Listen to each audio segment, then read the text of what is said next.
Welcome to our channel, Wave Entertainment. We are all about documenting South African stories. If you are new here, please consider subscribing so we can keep making more videos so that also you don't miss uploads and you catch up on our other videos. This will also help our channel to grow. Now, without further ado, let's get started with today's video. From jazz, pop, Kwaito, house music and everything else in between, South African musicians have a lot to offer music fans all over the globe. These artists have entertained audiences around the world and left an undeniable mark on the history of music. In this video, we will take a look at the 10 most influential musicians and their impact on the industry. As you know it, South Africa is one of the most active hubs in South Africa. Expectedly, in the Rainbow Nation, some artists have much more influence than the others. This is our top 10 list in no particular order. Please tell us on the comment section which other musicians you think we might have left out or what you think about our list. At number 1, we have Brenda Fassie. Brenda Fassie was a South African singer, dancer and activist. Affectionately called Maphorisa by her fans, she was also known as the Queen of African Pop, the Madonna of the Townships, or simply the Black Madonna. She rose to fame in the 1980s and the 1990s. Her music was a fusion of disco, pop, traditional African rhythms, and her powerful voice and bold fashion choices captivated audiences in South Africa and beyond. She was known for her controversial lyrics and was often referred to as a rebel for challenging traditional gender roles in her music. Despite facing personal struggles and controversies, Brenda Fassie continued to make music until her timely death in 2004. Her legacy lives on and she is remembered as one of the most influential musicians in South African history. At number 2, we have Lucky Dube. Lucky Philip Dube was a South African reggae musician and Rastafarian. Lucky was born in Emelo, Mpumalanga on the 3rd of August 1964. He is the most selling artist in South African music history. His record sales across the world earned him the best-selling African musician prize at 1996 World Music Awards. In his lyrics, Lucky discussed issues affecting South Africans and Africans in general to a global audience. He recorded 22 albums in a 25-year period and was Africa's best-selling reggae artist of all time. Lucky is credited for being the first artist to bring African reggae to the mainstream. He bridged the cultural gaps between the African diaspora. Lucky's music gave Africa a voice and put its culture on a global stage.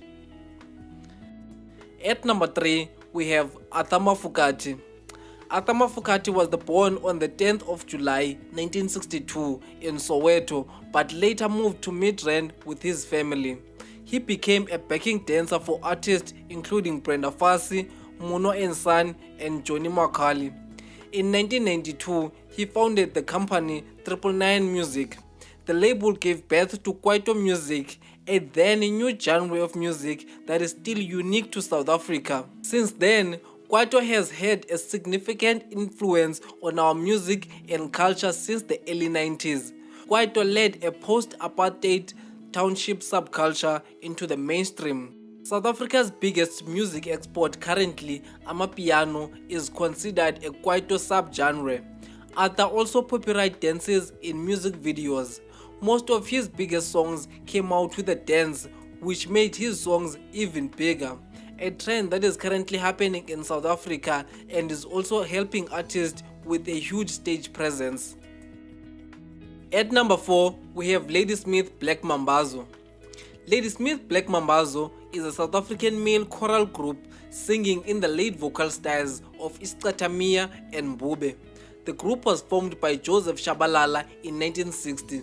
Soon after, the group became one of South Africa's most prolific artists, with their releases achieving gold and platinum statuses.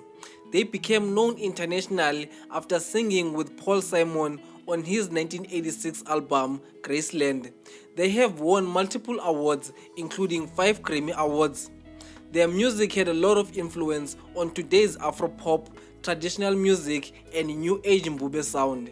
Artists such as Java Obrigwana, and Black Diamond have taken the group's musical style and incorporated it with modern sound to give it a fresh perspective. At number 5, we have Hugh Masekela. Born in 1939 in Emalahleni, Hugh Masekela was a world-renowned jazz trumpeter and composer who have been playing music for over 60 years. Known by his fans as Bra Hugh, he is best known for his 1966 hit Grazing in the Grass, which went number 1 on Billboard Hot 100 chart. Bra Hugh has also worked with some of the biggest names in the music industry, including Paul Simon and Miles Davis. Bra Hugh's talent and passion for music have earned him numerous awards and accolades, including a Grammy Award, an honorary doctorate from the University of New York, and an induction into South Africa's Hall of Fame. Although he passed away, his music continues to inspire people all around the world for years to come. At number 7, we have Pro. Linda Mkhize, better known by his stage name Pro, was a South African rapper and producer. He was known for rapping in a mixture of South African Tsotsitaal and English.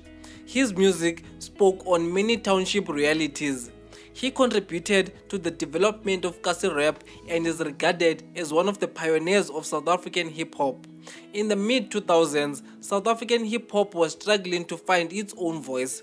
The people weren't buying a South African rapper spitting in English rhymes with a twanging American accent. Pro and the group Squatter Camp became the first rappers to achieve mainstream success with the use of vernacular in their music.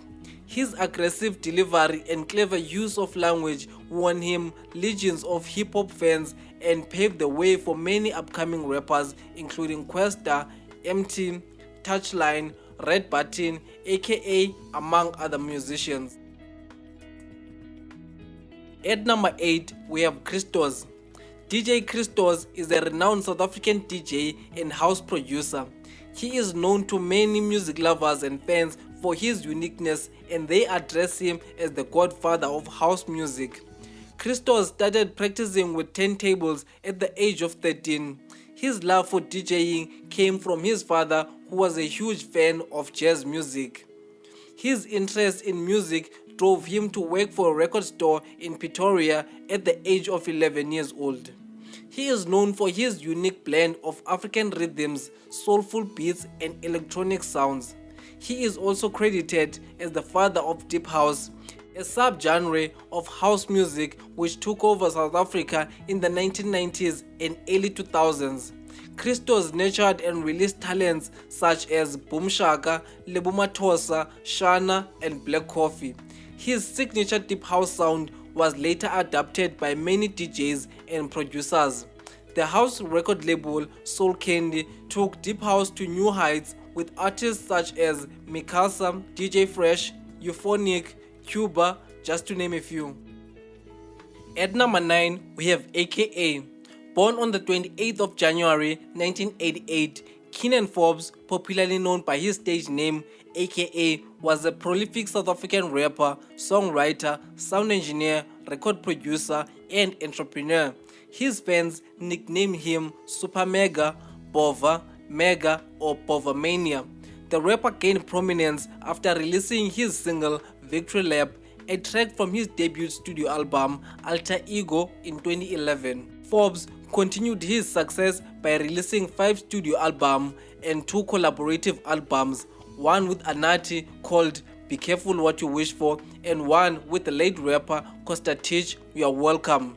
He was not a top-tier lyrical rapper, but certainly had the audacity to be once-in-a-generation pop culture icon.